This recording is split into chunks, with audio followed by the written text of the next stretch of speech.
না না না, আমি তো এক মাস তো বলছি না। বিদ্যুতের যে চাহিদা আপনি দেখেন, আরে ভাই রে ভাই, আপনি তো তত্ত্ব উপতত্ত্ব থেকে বিশ্লেষণে নিবেন। ভাই ওইটা তো আমাদের যে চাহিদা জানুয়ারি ফেব্রুয়ারি যে চাহিদা, আগস্টের চাহিদা ভিন্ন।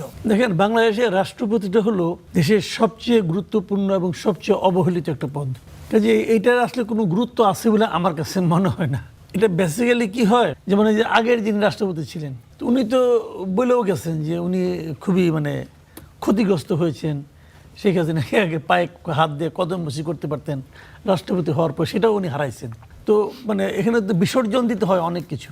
স্বাধীনতা বলতে কিছু তো নাই এই পদের, কিন্তু কোনো ক্ষমতাও নাই। এটা এক ধরনের বন্দি জীবনযাপন, আমি যেটা পার্সোনালি মনে করি আর কি। তো সেটা হওয়ার জন্য অনেকের মধ্যে একটা আকুতি থাকে, সেটাও মনে করে যে একটা সম্মান পাবে, এরা সম্মানের এতই কাঙ্গাল, সারা জীবনে এত কম সম্মান পেয়েছে, ফিনিশিং সম্মানটা পেতে চায় আর কি। কিন্তু যখন নাকি একজনের উপর দায়িত্ব থাকে না, তখন সেটা হয় একটা অগণতান্ত্রিক কাজ। হয়তো ওনারা বলবেন আমরা সবাই মিলে ওনাকে দায়িত্ব দিয়েছি, তো সব মিলিয়ে গণতান্ত্রিক প্রক্রিয়ায় একজনকে দিয়ে অগণতান্ত্রিক কাজ করাচ্ছেন সবাই মিলে। এটা হলো গিয়ে আমার ব্যাখ্যা। এবং অগণতান্ত্রিক কাজের সমস্যাটা কি জানেন, যিনি এই কাজটা করবেন উনিও জানেন না উনি কাকে দিবেন। এটা হলো যে ওরকম আর কি, যে হাতি বাগদাদের রাস্তায় হাতি ছেড়ে যেত না, একজনকে উঠাই নিয়ে আসতো, ওরকম উঠাই নিয়ে আসবে। তা নাহলে আপনি ভাবেন তো, শাহাবুদ্দিন সাহেবকে যখন রাষ্ট্রপতি বানালেন শেখ হাসিনা, তার আগের মুহূর্তে কি কেউ জানতো? কোন আলোচনা হয়েছিল? কোনো আলোচনা হয় নাই। কোনো যোগ্যতা নিয়ে আলোচনা হয়েছিল? হয় নাই। যখন তাকে বানিয়ে দিল, তখন দলের ঘাঘু যত আছে, পলিটিশিয়ান আছে, মন্ত্রী আছে, সবাই কিন্তু বলছে বাহ, প্রধানমন্ত্রী চিন্তা, কত দূরদর্শী চিন্তা। কারণটা কি? কারণ ওখানে এমনই গণতন্ত্র যে এটা ভালো হয়নি এটা বলার সাহসের কারণ নাই। কারণ বললে পরে আবার যদি তাকে বাদ দিয়ে দেয় চাকরি থেকে। এখানেও ঠিক একই ঘটনা ঘটতেছে, একদম একই ঘটনা। কিন্তু আমাদের দেশে এই উদ্ভট গণতন্ত্র বিরাজ করে, সব দলেই করে। আওয়ামী লীগে করতো, জাতীয় পার্টি তো করতোই, কারণ জাতীয় পার্টি সাংবিধানিকভাবে বলা হয়েছে যে চেয়ারম্যান চাইলে যে কাউকে বের করতে পারে, যে কাউকে ঢুকে। আমার মনে আছে স্পষ্ট, আমি একটা ঘটনা বলি আপনাকে। 2007-এর দিকে আর কি, আমি তখন ওই জিএম কাদের একটা ইন্টারভিউ করতে গেছিলাম। তখন আমি আমার দেশ পত্রিকায় চাকরি করতাম। তো ওনাকে বলতে অনেক প্রসঙ্গে বলতে আমি বলছিলাম যে আপনাদের গঠনতন্ত্রের একটা নিয়ম আছে যে চেয়ারম্যান ইচ্ছা করলে যে কাউকে সরাই দিতে পারে, যে কাউকে মহাসচিব বানাইতে পারে। তো এটা কি গণতন্ত্র? উনি বললেন কি যে আমরা সবাই মিলে ওনাকে ক্ষমতাটা, আমরা গণতান্ত্রিক উপায়ে ওনাকে ক্ষমতাটা দিয়েছি। গণতান্ত্রিক উপায়ে যখন কোনো ক্ষমতা দেওয়া হয় তখন সেটা গণতন্ত্র হয়। আমি এমন উদ্ভট যুক্তি জীবনে শুনি নাই, ওইটা শুনছি, এরপরে নিয়মিত শুনতেছি। কিন্তু এবারও তাই দেখলাম, গণতান্ত্রিকভাবে স্থায়ী কমিটি দীর্ঘ আলোচনার পরে চেয়ারম্যানকে ক্ষমতা দিছে, আপনি ঠিক করেন। উনি বললো না দুজনের নাম, আমিও দুজনের নাম বলতে পারি। তারপরে যদি না মিলে, ওনারটা মিললো না, আমারটা মিললো না, তারপরে আমরা হ্যাপি যে উনি গণতান্ত্রিকভাবে একটা নিয়োগ করছি। যেমন আমার কাছে একজন বলতেছিল যে মঈন খানে হওয়ার একটা চান্স আছে, আর উনি কিন্তু না করতেছে। আমি নজরুল ইসলাম খান সম্বন্ধে না করলাম, তাহলে ওনার ন্যায়ের ভিত্তি কি, আমার ন্যায়ের ভিত্তি কি? কোনো ভিত্তি নাই। কারণ উনি যার কাছ থেকে শুনছে অথবা আমি যার কাছ থেকে শুনছি, এই দুজনে কেউ কিন্তু তারেক রহমানের কাছ থেকে শুনে নাই, শুনে নাই। সব বলে হাওয়ার উপরে চলছে, যে যেভাবে পারে বলতেছে। জিনিসগুলো একমাত্র উনি জানেন। এটি আমাদের গণতন্ত্র, এটা আমাদের মানতে হবে। জি মাসুদ কামাল, ধন্যবাদ আপনাকে। আবার আসবো আপনার কাছে। সারওয়ার তুষার, এই যে আপনাদের জোট থেকে কর্নেল অলি আহমেদকে রাষ্ট্রপতি পদে প্রার্থী করা হয়েছে, আমরা দেখলাম যে বিএনপি থেকে দুজনের নাম আসছে। যেই নামই আসুক না কেন, দুজনের নাম আসছে। আপনারা একজনকেই নির্বাচন করেছেন। যে পরাজয়ের আশঙ্কা জেনেই কি আপনাদের জোট কর্নেল অলি আহমেদকে প্রার্থী করলো, নাকি এর পেছনে অন্য কোনো কৌশল রয়েছে? কর্নেল অলি সাহেব তো একজন বাংলাদেশের একজন বর্ষিয়ান রাজনীতিবিদ এবং একজন বীর মুক্তিযোদ্ধা। তাকে প্রার্থী করার কারণ হচ্ছে যে এই বিরোধী ব্লকে তিনি সর্বজন গ্রহণযোগ্য। এখন বিরোধী দল প্রার্থী করলো কেন? কারণ তারা তো জিততে পারবে না, এটা একটা প্রশ্ন হতে পারে। আমরা নির্বাচনী প্রক্রিয়াটাকে, রাষ্ট্রপতি নির্বাচনী প্রক্রিয়াটাকে আপহোল্ড করতে চেয়েছি, যে এটা নির্বাচনের মাধ্যমে হোক। এবং সংসদ সদস্যরা যেহেতু এখন আর প্রত্যক্ষ নির্বাচনের মাধ্যমে রাষ্ট্রপতি নির্বাচিত হয় না, সংসদ সদস্যদের ভোটে রাষ্ট্রপতি নির্বাচন হয়। কিন্তু বাংলাদেশে 1991 সালের পরে কোনো নির্বাচন হয় নাই, এবার হচ্ছে। কিন্তু এবারের নির্বাচনটাও যেহেতু সরকারি দল এবং বিরোধী দলের ভোটের একটা বিশাল পার্থক্য আছে, ফলে সরকারি দল খুব সহজেই জিতবে। কিন্তু যেহেতু নির্বাচন হচ্ছে, এই নির্বাচনে প্রার্থী দেওয়াটা আমরা মনে করি যে এটা হচ্ছে গণতান্ত্রিক সংস্কৃতি কিংবা আদব যেটাই বলেন সেটার অংশ। কারণ যদি প্রার্থী না দেওয়া হয় তাহলে এটা আগে থেকেই কে জিতছে সেটা বলে দেওয়া যাবে, মানে ভোট হবে না। এখনো বলা সম্ভব যে কে জিতবে, কিন্তু তখন ভোটই হবে না। তো ভোট না হলে আর এই নির্বাচন আয়োজন করে কি হবে? হ্যাঁ, এখন জুলাই সনদে আমরা যে গণতান্ত্রিক সংস্কারের সাথে একমত হয়েছি সব দল, ইনক্লুডিং বিএনপির এখানে নোট অফ ডিসেন্ট নাই। সেখানে হচ্ছে মানে রাষ্ট্রপতি নির্বাচিত হবেন সংসদ সদস্যদের ভোটে, এবং সেখানে গোপন ব্যালটের কথা বলা ছিল। তো এবার অক্ষরে অক্ষরে বিএনপি পালন করবে এটা বললেও এইটাতে কিন্তু তারা এটা কাজটা করছে না। এখন তারা একটা কথা বলতে পারে যে জুলাই সনদ এখনো বাস্তবায়ন হয় নাই।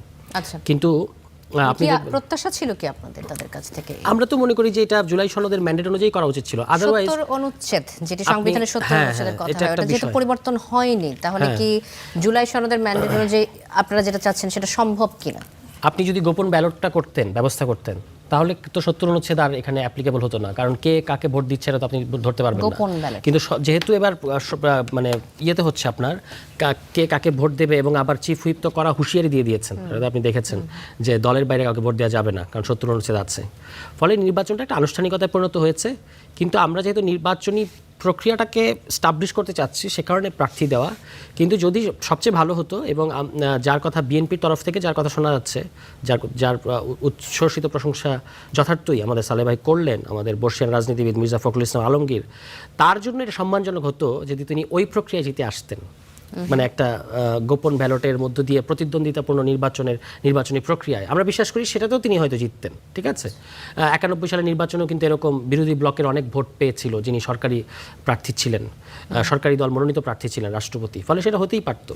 কিন্তু নির্বাচনটা আপনি একটা কি হলো যে দেশের রাষ্ট্রপতিও সংসদ সদস্যদের ভোটে নির্বাচিত, ওই সেন্সে পরোক্ষভাবে জনগণ কর্তৃক নির্বাচিত, কারণ জনগণ তো এই সংসদ সদস্যদেরকে ভোট দিয়েছে। কিন্তু সেটা এবার হচ্ছে না। এখন আমার প্রশ্নটা খুব সিম্পল, যে ধরেন যেহেতু এটা হচ্ছে না, তাহলে আপনি আসলে জুলাই সনদকে লঙ্ঘন করছেন। কিন্তু বিএনপি তো জুলাই সনদ যেগুলো তারা মেনেছে, যেগুলোতে তাদের নোট অফ ডিসেন্ট নাই, সেগুলো তো তারা অক্ষর অক্ষর পালন করবে, এই কথাটা বলে যাচ্ছে। এটা তো আপনি অক্ষর অক্ষর পালন করতে পারছেন না। এক্ষেত্রে এখন আপনি যদি বলেন যে জুলাই সনদ এখনো বাস্তবায়ন হয়নি, কিন্তু এটা একটা খুবই টেকনিক্যাল বিষয়। যদি পলিটিক্যাল কনসেনসাস থাকে, জুলাই সনদের এই বিষয়টাকে আপনি আগেও নিয়ে আসতে পারেন। বাংলাদেশে এরকম অতীতে অনেক উদাহরণ আছে, যেমন তত্ত্বাবধায়ক সরকার ব্যবস্থায় যখন আপনি প্রথম যে নির্বাচনটা করলেন এরশাদ পতনের পরে, এটা কিন্তু মানে সংবিধানের ভেতরে ছিল না। আপনাদের মূল প্রত্যাশা তাহলে এবারের রাষ্ট্রপতি নির্বাচন কি ছিল? যদি জুলাই সনদের ফর্মুলা অনুযায়ী হওয়া উচিত, জুলাই সনদের ফর্মুলা অনুযায়ী হওয়া উচিত ছিল গোপন ব্যালটে, এবং সংসদ সদস্যরা স্বাধীনভাবে যেন ভোট দিতে পারেন। এভাবে নির্বাচন হলে এই নির্বাচনটা গ্রহণযোগ্য হতো। এখন কালকে আমাকে একজন সরকার দলীয় একজন এমপি প্রশ্ন করেছেন আরেকটা শোতে, যে এটা করে কি এটা কি রিস্কি হয়ে যায় কিনা। আমি বলেছি যে আপনি তো ক্রাইটেরিয়া বা যোগ্যতা সেট করে দিয়েছেন বাংলাদেশের সংবিধানে 48-এর 3 অনুচ্ছেদ অনুযায়ী, যে রাষ্ট্রপতির কী কী যোগ্যতা আছে। এই সমস্ত যোগ্যতা যিনি পূরণ করবেন তার আর হতে সমস্যা কি? এখন ওনারা হয়তো দলের লয়ালটিটা নিশ্চিত করতে চাচ্ছেন, যেটা আসলে আমি মনে করি যে রাষ্ট্রপতির ক্ষেত্রে অনেক ক্ষেত্রে বলা হয় না যে কবর জিয়ারত করা ছাড়া আর কোনো কাজ নাই। আমি মনে করি যে এটা একটা অসম্পূর্ণ কথা। সম্পূর্ণ কথাটা হবে যে অনুমতি ছাড়া আপনি কবর জিয়ারতও করতে পারবেন না। অতীতে কিন্তু শুধুমাত্র শহীদ শব্দ ব্যবহার না করার কারণে একটা স্টেটমেন্ট কিংবা একটা বক্তব্যে বিএনপির ফাউন্ডিং মহাসচিব যিনি রাষ্ট্রপতি হয়েছিলেন বি চৌধুরী, তাকে কিন্তু এই পদ থেকে সরে যেতে হয়েছিল। এবং এই রাষ্ট্রপতি পদ নিয়েও বিএনপি কিন্তু খুব স্বস্তিতে ছিল না কখনো। আপনি দেখবেন তারা যাকে বসিয়েছে, দুটো পদ তাদের জন্য সবসময় অ্যাকিলিস হিল হিসেবে কাজ করে ঐতিহাসিকভাবে। একটা হচ্ছে সেনাবাহিনী প্রধানের পদ, আর একটা হচ্ছে রাষ্ট্রপতি পদ।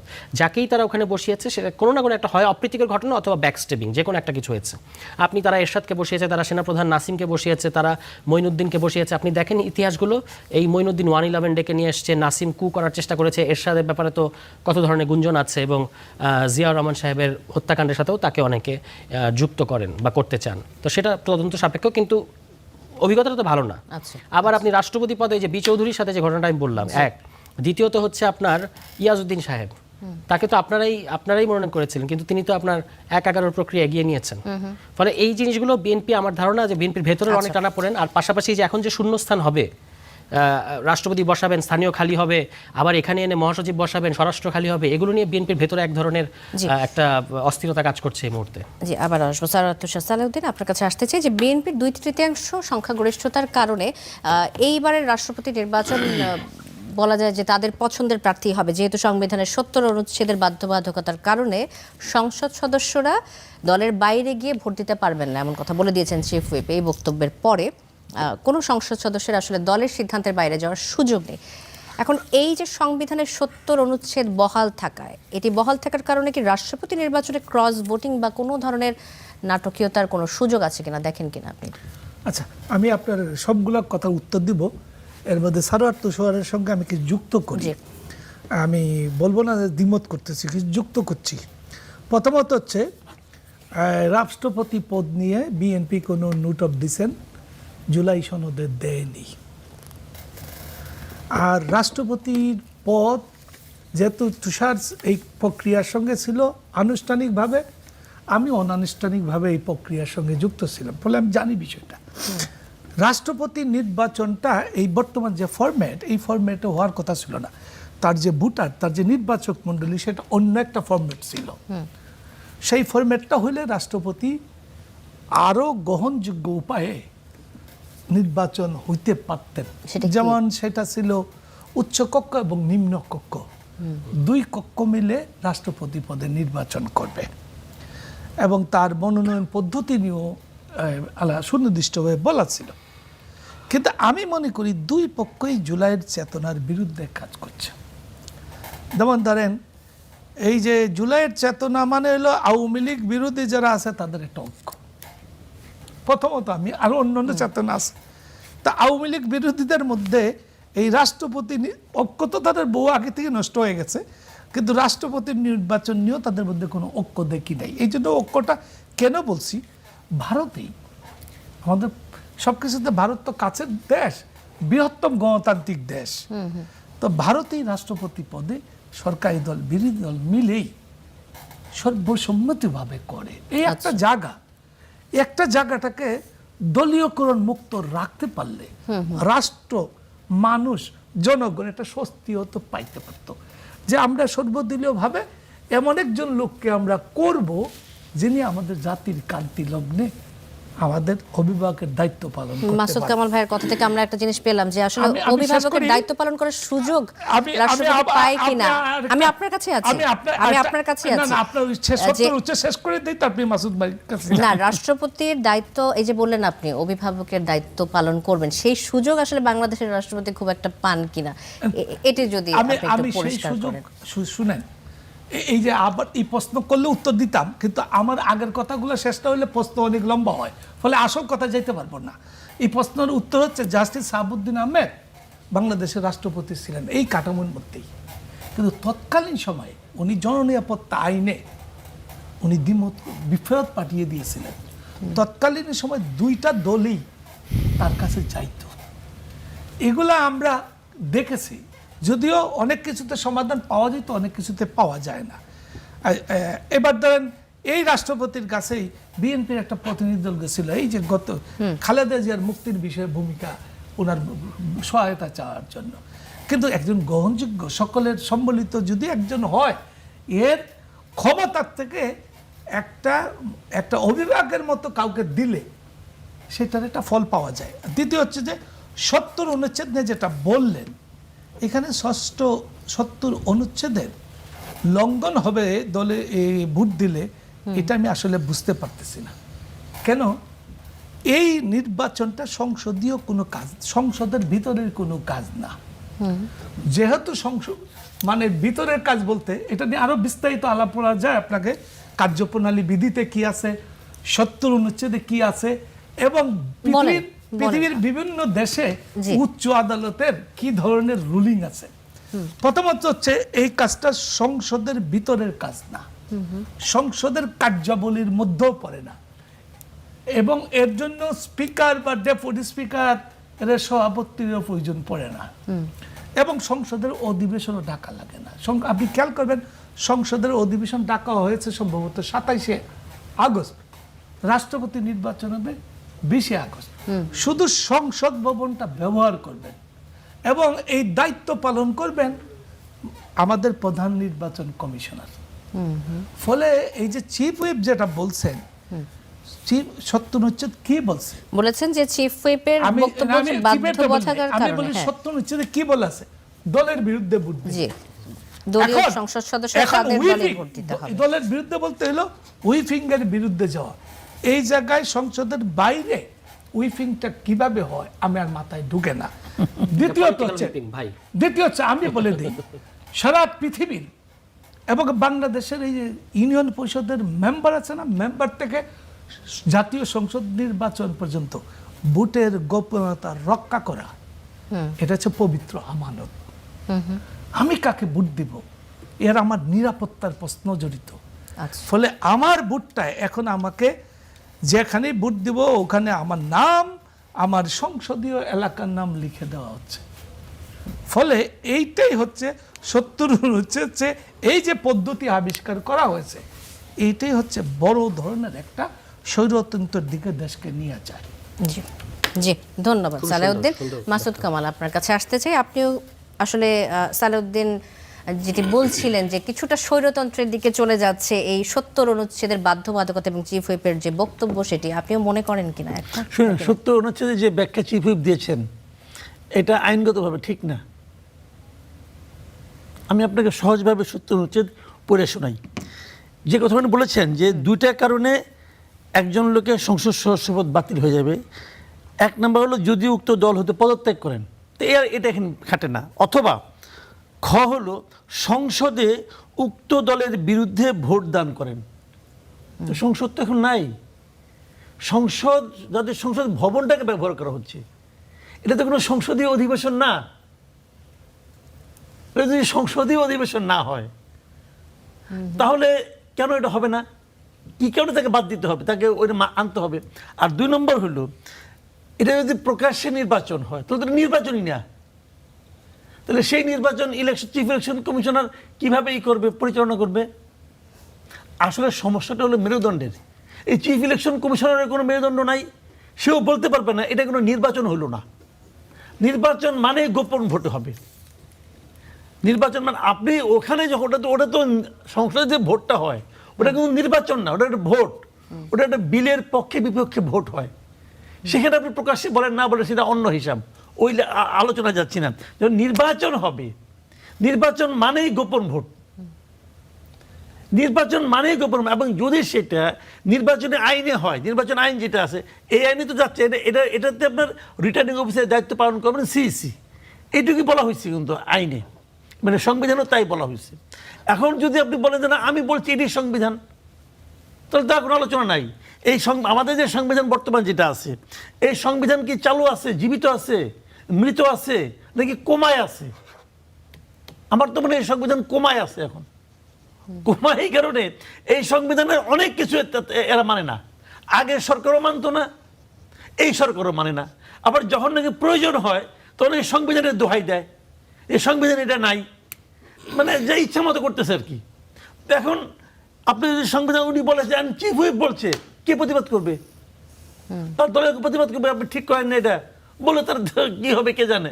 তো এখন এইগুলি হলো কি জানেন, মানে এখন আমার হাতে জোর আছে, বাংলাদেশে হলে জানেন বাংলাদেশের সেই লজিকটাই সবচেয়ে পাওয়ারফুল লজিক, যে লজিকটাকে জোরে উচ্চারণ করা হয়। এখন সরকারি দল জোরে উচ্চারণ করে, তাদের গলার স্বর বেশি করতেছে। বাট চিফ হুইপের এই কথা আমি মনে করি এটা বেআইনি দাবি তার। জি, আরেকটি প্রসঙ্গ নিয়ে আসি। 12ই আগস্ট 2026 সকালে আমরা দেখলাম যে সাভারের একটি মসজিদের মাঠ থেকে স্কচ টেপ মোড়ানো বোমা সদৃশ এক প্রেসার কুকার উদ্ধারের পর বোম ডিসপোজাল যে ইউনিট তারা কাজ শুরু করেছে। দেশের আইন শৃঙ্খলা পরিস্থিতির একটা উদাহরণ প্রসঙ্গে আমি কথাটা বললাম। এর আগে 11 তারিখ মানে গতকালের কথা বলছি, সাভারের শ্যামপুরে সিটিটিসির অভিযানে জেএমবি সন্দেহে একজনকে গ্রেফতার করা হয়েছে এবং বোমা তৈরির সরঞ্জাম উদ্ধার করা হয়। এই যে আগস্ট মাসের শুরু থেকে ঢাকা এবং আশেপাশে বোমা সদৃশ যে বস্তুগুলো পাওয়া যাচ্ছে, আইন শৃঙ্খলা রক্ষাকারী বাহিনী এবং গোয়েন্দা সংস্থার যে নিষ্ক্রিয়তা, আপনি এটিকে বলবেন নাকি রাজনৈতিক পট পরিবর্তন জনিত কোনো নাশকতা, নাকি আর কোনো কারণ আপনি দেখছেন? এই মুহূর্তে দেশের সবচেয়ে বড় সমস্যা কি জানেন? এই বোমা সদৃশ জিনিসপত্র উদ্ধার করা না, বড় সমস্যা হলো যে বিদ্যুৎ দেওয়া। সারা দেশে বিদ্যুতের দাবিতে এতটাই ভয়ঙ্কর অবস্থা তৈরি হয়েছে সারা দেশে, বিশেষ করে পল্লী বিদ্যুতের 80টা কিন্তু আছে, সমিতি আছে সারা দেশে। এই সমিতিগুলি এরই মধ্যে স্থানীয় আইন শৃঙ্খলা বাহিনীর কাছে, জেলার কাছে, ডিসির কাছে, এসপির কাছে চিঠি লিখতেছে, আবেদন করতেছে। এবং পল্লী বিদ্যুৎ সমিতির পক্ষ থেকে, আরইবির পক্ষ থেকে গভর্নমেন্টের কাছে আবেদন করা হয়েছে যে আমাদেরকে পর্যাপ্ত নিরাপত্তা ব্যবস্থা দেন আপনারা। কি কারণে ভাই? মায়ের খাওয়ার সমস্যা হয়েছে, মানে সম্ভাবনা তৈরি হয়েছে এখন।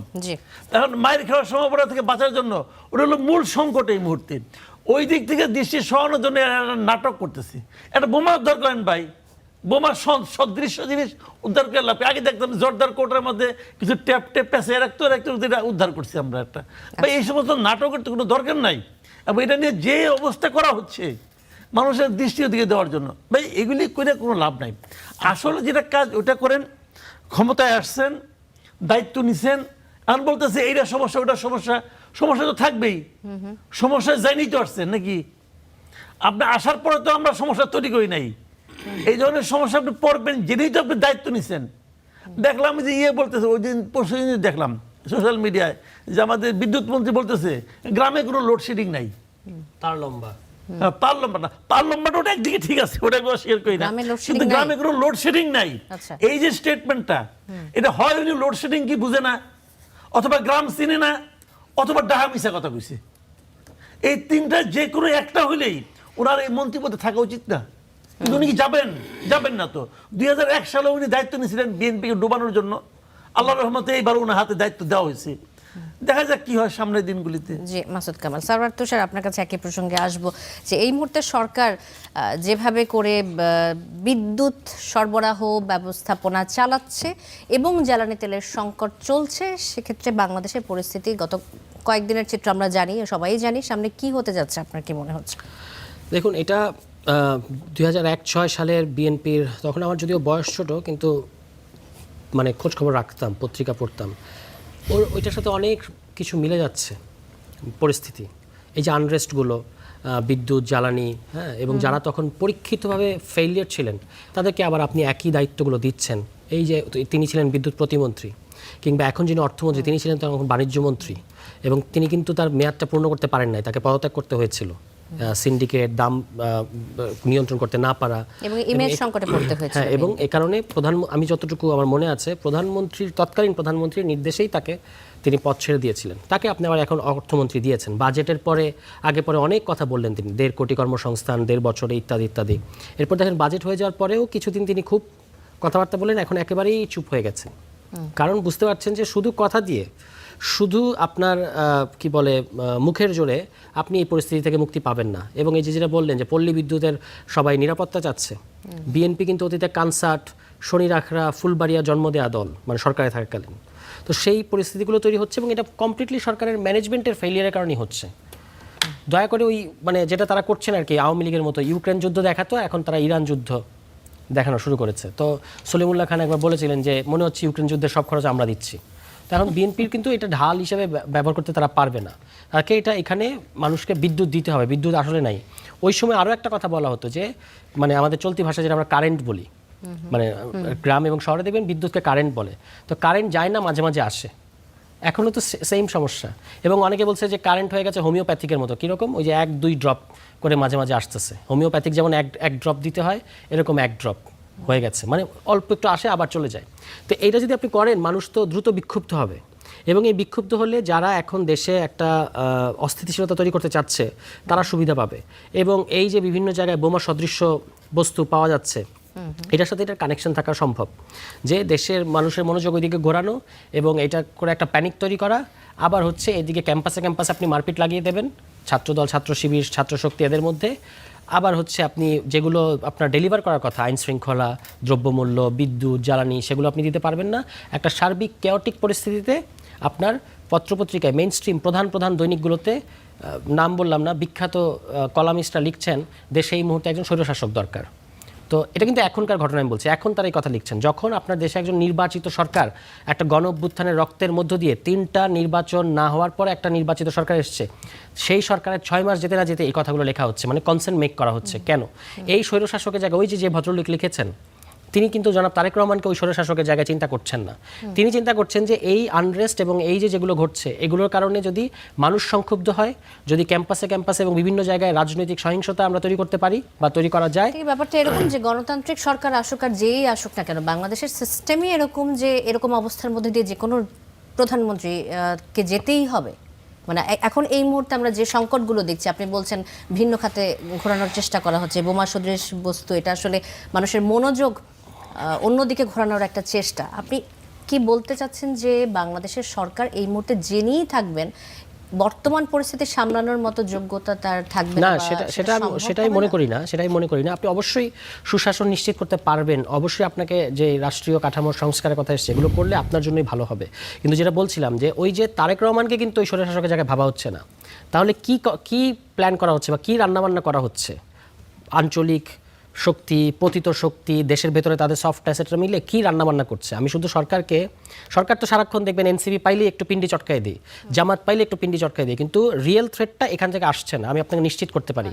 কারণ এই আপনার যারা বিরোধী দল তারা আপনার বিরোধিতা করলেও তারা কিন্তু এটা বোঝে যে এটা গণঅভ্যুত্থানের মধ্য দিয়ে আসা নির্বাচন এবং নির্বাচনের মধ্য দিয়ে আসা নির্বাচিত সরকার। এই সরকার ব্যর্থ হলে কারা সুবিধা পাবে এইটা বোঝার মতো কাণ্ডজ্ঞান বিরোধী দলের আছে। ফলে আপনাকে দেখতে হবে যে কারা নতুন করে 111-এর প্লট সাজাচ্ছে। আপনি তাদেরকে কিন্তু কোলে বসিয়ে রেখেছেন, মানে সরকার বিভিন্নভাবে দেখবেন একসাথে খাওয়া দাওয়া হচ্ছে। এটা আমরা সবাই জানি কারা আপনার 111 করেছিল, তারাই কিংবা তাদেরই উত্তরসূরিরা এখন আবার 111-এর প্লট রচনা করছে।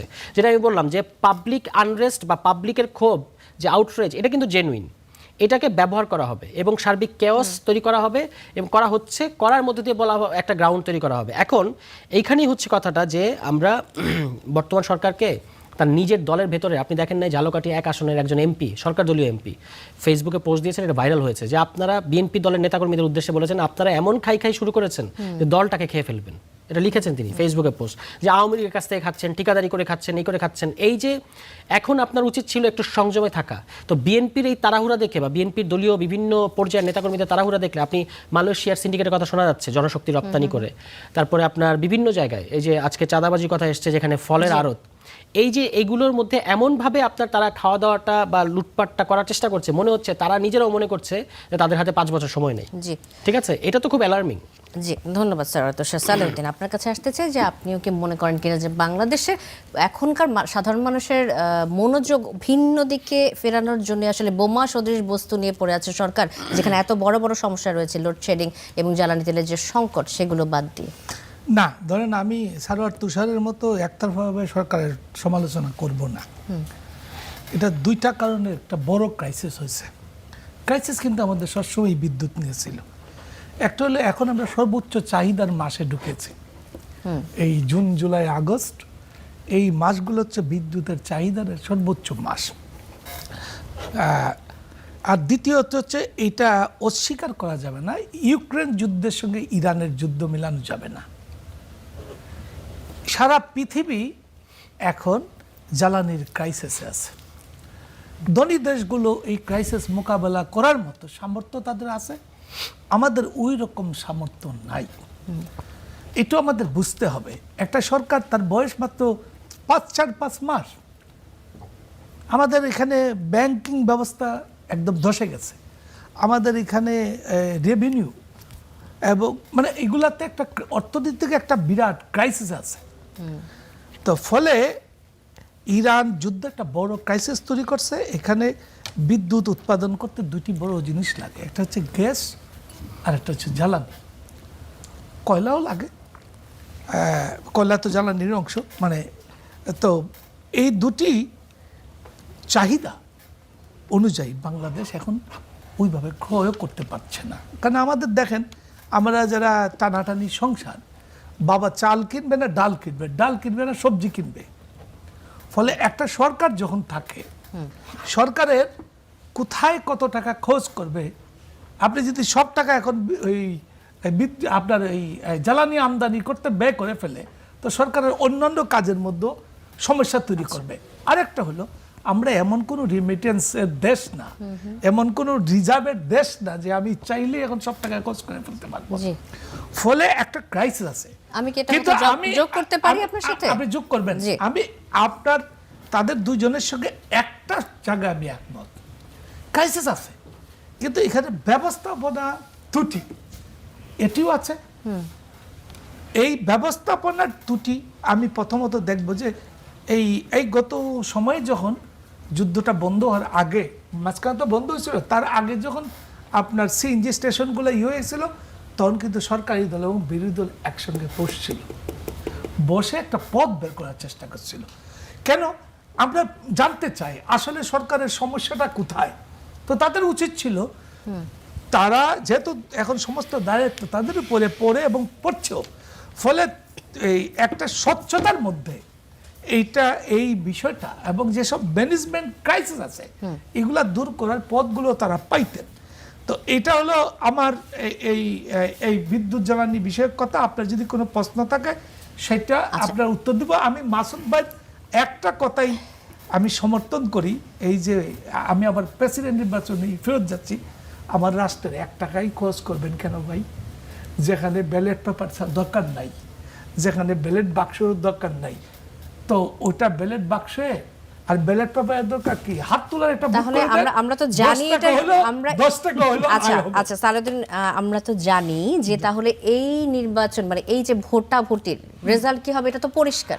তো ভোট হওয়ারে কি আসলে খুব বেশি দরকার ছিল কিনা? অ্যানাউন্সমেন্টে চলে গেলে একটা কায়দা তো লাগে। আওয়ামী লীগের আমলে কিছু কায়দা ছিল না, একটা ভোটের আয়োজন লাগে, সেইটা তারা করতে হয়, করবে। গণতন্ত্রের কিছু নিয়ম কানুন তো লাগে, তো লাগো, কিন্তু রাষ্ট্রের খোঁজ না করে যে ভোট সবাই দিতে একই বাক্স দিতে বাধ্য। এবং এইটা এখন জামাতের উপর পড়ে গেছে, কারণ জামাতের লোকও যদি তার দলের ভোটে না দেয় সে কিন্তু ওই আদেশের মধ্যে ঢুকে যাবে। যতক্ষণ বলবে যে তারা না বলবে যে আমরা কিন্তু ওই আদেশের মধ্যে নাই, আমাদের কিন্তু স্বাধীন, এই কথা কিন্তু তারা বলে নাই। তারা কিন্তু তাদের এমপিদের বলে নাই যে তোমরা কিন্তু শত্রু উচ্ছেদ আমাদের জন্য পর্য হবে না, তোমরা কিন্তু স্বাধীন। ফলে এই অবস্থা আমরা যাচ্ছি। আপনার প্রশ্ন কি বলেন? জি, আমার প্রশ্নটি ছিল হচ্ছে যে আমদানি নির্ভর দেশ আমরা, সব অনেক কিছু আসলে আমাদেরকে আমদানি করতে হয়। তো আমরা যদি জ্বালানি তেলে যে সংকট, সেই সংকটটি একটা কথা বারবারই উঠে আসে যে সমুদ্র সীমা নিষ্পত্তি করা হয়েছে 14 বছর আগে।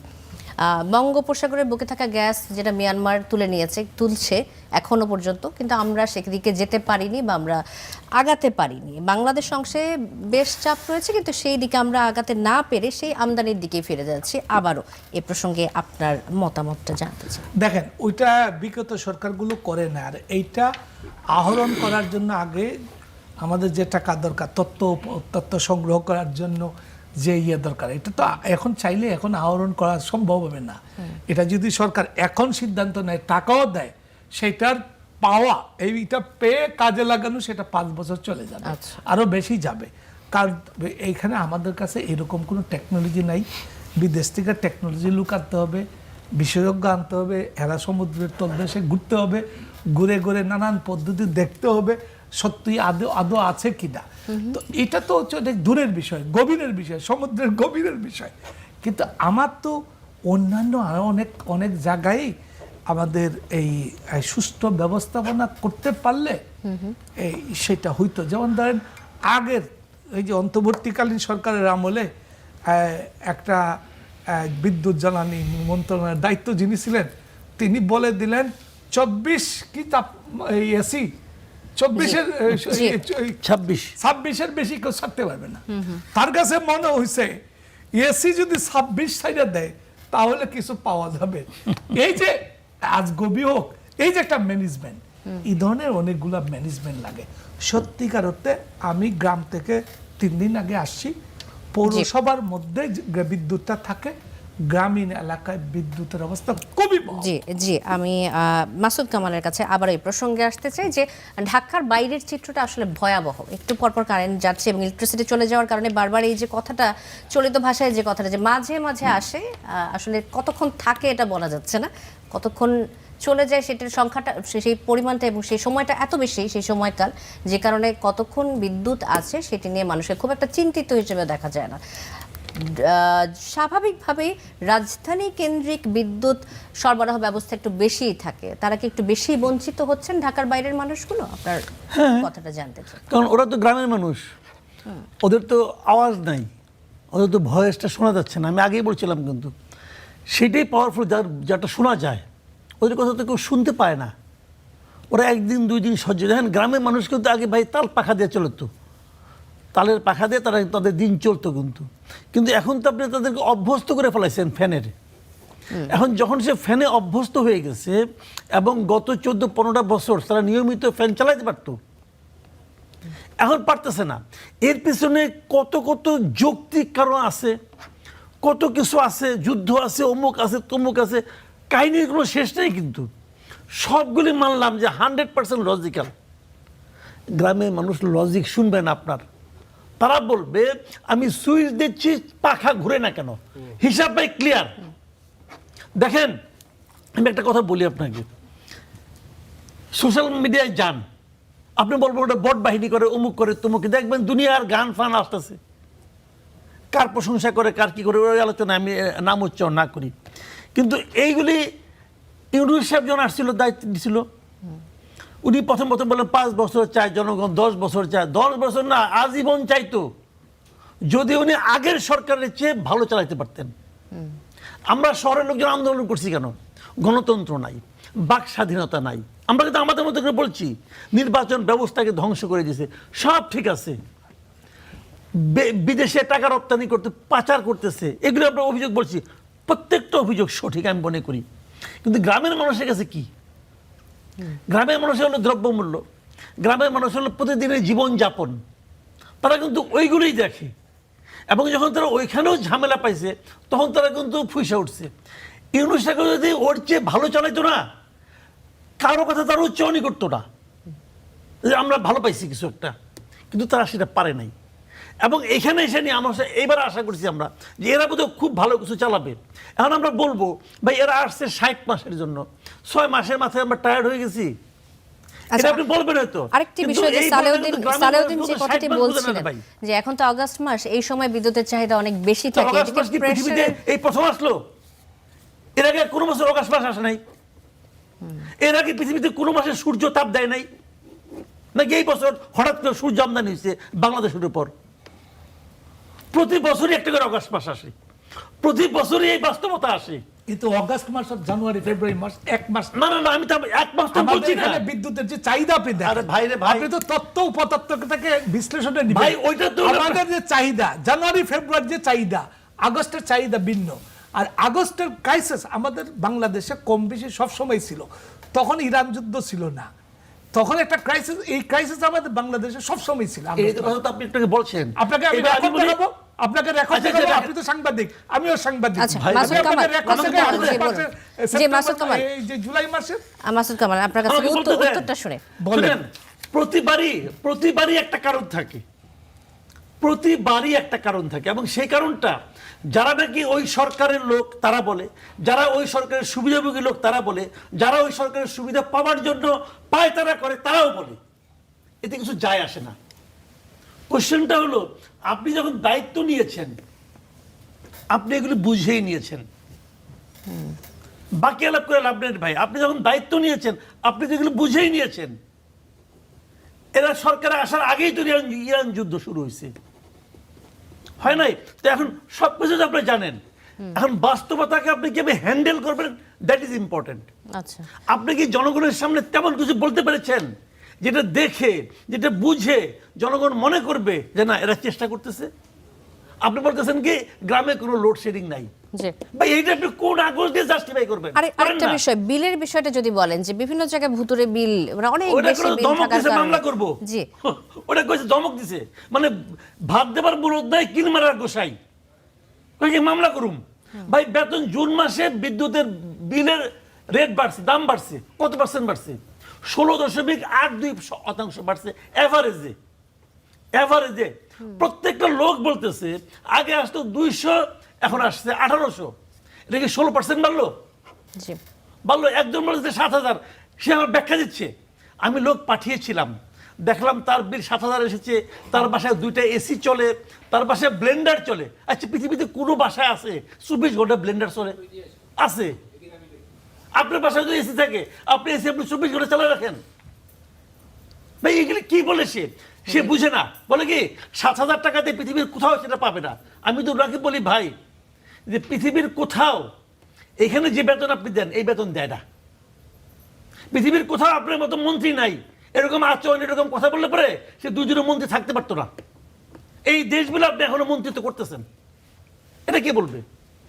এটা বলার লোক নাই, সমস্যাটা হলো এখানে। ধন্যবাদ মাসুদ কামাল। কিছু যোগ করতে চান কিনা স্যার? তুষার না, ডেফিনেটলি যে আবার এর সাথে এটাও প্রাসঙ্গিক যে জ্বালানি তেলটা আবার তুলে দেওয়া হচ্ছে প্রাইভেট সেক্টরের কাছে, তাও কি প্রাইভেট সেক্টর বললে তো বোঝা যায় না, মনে হয় যে খুব ভালো একটা জিনিস। একেবারেই যারা চিহ্নিত লুটেরা যে গোষ্ঠী বাংলাদেশে, যাদের বিরুদ্ধে এই সরকার এসে বলেছে তাদের বিরুদ্ধে মামলা করবে, তাদের কাছে তুলে দেওয়ার যে পায়তারা করছেন এই একই ব্যক্তি, একই মন্ত্রী, প্রতিদিন উনি এটা জাস্টিফিকেশন দিয়ে যাচ্ছেন। এটা তো খুব হতাশাজনক যে জ্বালানি নিরাপত্তার কথা আমরা বলি, এটা কিন্তু 8-10টা পণ্যের মতো না।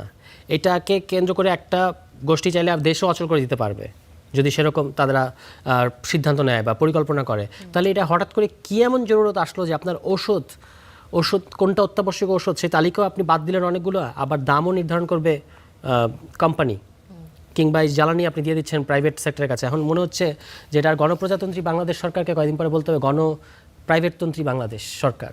তো সেটা তো আমাদের কারোর প্রত্যাশা ছিল না। এবং আপনি তাদের ইশতেহারে যান, বিএনপি ইশতেহারে বলেছে অলিগার্কদেরকে নিয়ন্ত্রণ করে আমরা অর্থনৈতিক পুনর্গঠন করব। এইটা হচ্ছে আপনার নির্বাচনী প্রতিশ্রুতি। নির্বাচনের পরে এসে আপনি অলিগার্কদের আবার পুনর্বাসন করছেন। কোন অলিগার্ক? যারা চিহ্নিতভাবে বলেছিল শেখ হাসিনা 100 বছর ক্ষমতায় থাক, তাদেরকে আপনি এখন আবার এই সেক্টরে আনার জন্য কত ধরনের যুক্তি, কত ধরনের কথা বলা হচ্ছে। এটা আমরা যখন দেখি আমাদের কাছে মনে হয় যে কারা বাংলাদেশে ক্ষমতায় আসলো, যারা, এটা তো মনে হচ্ছে সামনে সাইনবোর্ড বিএনপি, ভেতরে এটা অন্য কেউ কিনা, এরকম যে মনে হয়। সংকট রয়েছে সেই সংকট কাটাতে প্রাইভেট সেক্টরও কিছুটা ভূমিকা রাখতে পারে বলে মনে করেন আপনি? মানে এতে করে আমাদের বিপিসির সক্ষমতা যেটুকু আছে বা বিপিসি প্রতিষ্ঠানটা আমার মনে হয় যে ব্যাপকভাবে ক্ষতিগ্রস্ত হবে। এবং এটার প্রতিবাদ করেছেন বলে তাদের চেয়ারম্যানকেও কিন্তু সরিয়ে দেওয়া হয়েছে। এবং ওই যে এইটা আপনি বিপিসি এবং প্রাইভেট প্রতিষ্ঠানগুলোকে একসাথে প্রতিযোগিতায় নামিয়ে দিচ্ছেন, পরে যেটা হবে যে পাম্পগুলোতে ওই বেসরকারি প্রতিষ্ঠানগুলো তেল সাপ্লাই দেয় সেখানে গিয়ে সবাই লাইন ধরতে আপনি বলছেন, আর বিপিসিরটা আলাদা থাকবে। এটা করে আবার আরেকটা অস্থিরতা এখানে তৈরি হবে। তো এগুলো এখনই এই সরকারের প্রায়োরিটি হওয়া উচিত না। এই 6 মাস 7 মাস আপনি অংশীজনদের নিয়ে কথা বলেন, অনেকগুলো বিষয় আছে করে তারপরে এই পদক্ষেপের দিকে যাওয়ার ব্যাপার থাকলে সেটা তখন আপনি যাবেন। কিন্তু এখন তো এটা প্রায়োরিটি হচ্ছে কেন এই সরকারের? এটাই তো একটা বড় প্রশ্ন। জি সারওয়ার তুষার, ধন্যবাদ। সালেউদ্দিন, একদম শেষ পর্যন্ত আমি বলি, মাসুদ কামাল সাহেব যেটা বললেন আমি এখন বের করলাম। 2022 সাল থেকে 2024 সালে গ্রীষ্মকালে জ্বালানি সংকট ও ডলার সংকটের কারণে তীব্র লোডশেডিং দেখা দেয়। শহরের তুলনায় গ্রাম অঞ্চলে দিনে 3 থেকে 5 ঘন্টা বা তার চেয়ে বেশি সময় বিদ্যুৎ থাকতো না। আগস্ট মাস সবসময়ই আমাদের ছিল। আর সবসময় এই সময়টা আমি বলছি একটা উদাহরণ দিয়ে যে এই সময়টা কয়েকটা ক্রাইসিসের একটা ক্রাইসিস। আমি বলি না যে আগস্ট মাসের জন্য এটা হয়েছে, কিন্তু আমাদের ওই সময়টায় বাংলাদেশে যখন যে রাজনৈতিক দল ছিল কম বেশি সংকট ছিল বিদ্যুতের। এইভাবে সংকটটা আমি ঢালাওভাবে কার সমালোচনা করলে হবে না তো। আর অসুবিধাবাদী একরকম বলে আর সুবিধা নেয় না এরকম লোক তো আছে, হ্যাঁ, যারা কথা বলবে। কারণ কথাটা দেখেন, আমি কিন্তু শুরুতেই 70 অনুচ্ছেদ নিয়ে এবং ভোটের পদ্ধতি নিয়ে আমি বলছি দেশটা স্বৈরতন্ত্রের দিকে যাচ্ছে কিনা। তো ফলে আমরা অনেক সময় নিরপেক্ষভাবে বিশ্লেষণ করতে হয়। তো আগস্ট মাস এটা একটা ক্রাইসিস, অতীত ছিল, এখনো ছিল, কিন্তু ব্যবস্থাপনাটা হচ্ছে গুরুত্বপূর্ণ। আমার অর্থনৈতিক ক্রাইসিস থাকবে, যেমন ধরুন ব্যবস্থাপনার কথা বলি। আমার সকাল 8টা থেকে 2টা পর্যন্ত আমার যদি অফিস করে মহাভারত অশুদ্ধ হবে না। স্কুল শিক্ষা প্রতিষ্ঠান যদি করে বিকাল 4টা থেকে রাত 8টা পর্যন্ত যদি এই দোকানপাট খোলা দেয়, বিকাল থেকে যদি সারা সকাল 8টা পর্যন্ত দেয়, এটা আমি একটা ব্যবস্থাপনার কথা বলছি। এটা এই বিজ্ঞানসম্মতভাবে বলছি তা না, আমার মতো করে আমি বলছি। এরকম নানান ব্যবস্থাপনা নিয়ে সংকট থেকে আমরা উত্তরণ হইতে পারি। ধন্যবাদ সালেউদ্দিন। মাসুদ কামাল একেবারে শেষ পর্যায়ে রয়েছে, কিছু যোগ করতে চান কিনা? না, আমি কিছু যোগ করতে চাই না। আমার কথা হলো কি, ভাই আপনারা 60 মাসের জন্য আসছেন, 6 মাস এখনো যায় নাই। আমরা বলছি না আপনার 6 মাসের মধ্যে 60 মাসের কাজ করে ফেলাবেন, এই আবদার আমরা করি না। আমার কথা হলো যে এমন কিছু করেন যেন আমার মনে হয় আপনি চেষ্টা করতেছেন। মনে করেন বাচ্চা কান্না করতেছে, মা দুধ জাল দিচ্ছে, অথবা জাল দিতে 5 মিনিট সময় লাগবে, 5 মিনিট পরে দুধ পাবে। এই 5 মিনিট মা কি করবে? বাচ্চার চর্থা পাবে নাকি সান্ত্বনা দিবে? বাবা হচ্ছে, তো সেই সান্ত্বনাটা চাই। যখন নাকি মন্ত্রী বলে যে 7,000 টাকা বিল পৃথিবীর কোথাও হয় না, তার মানে উনি বলতে চাচ্ছেন আমার এখানে সবচেয়ে কম হয়, তাও আমি আনহ্যাপি। যখন উনি বলেন যে গ্রামে কোনো লোডশেডিং নাই, তখন মনে হয় যে গ্রামের লোক সব মিথ্যাবাদী। এটার নাম সান্ত্বনা না, এটার নাম সান্ত্বনা না। মন্ত্রী মাথায় রাখতে হবে ওনাকে যে উনি আমাকে ধমক দেওয়ার জন্য হন নাই, উনি আমার সেবা করার জন্য আমার হাতে পায়ে ধরে ভোট দিচ্ছেন। এই জিনিস ওনাকে মাথায় রাখতে হবে। উনি আমার সেবক, আমি ওনার ধমক খাওয়ার জন্য আসি নাই। যখন এই জিনিসটা আমাদের মন্ত্রীরা বুঝবে, যখন আমরা বুঝাতে পারবো, তখন ঠিক হবে। এর আগ পর্যন্ত ঠিক হবে।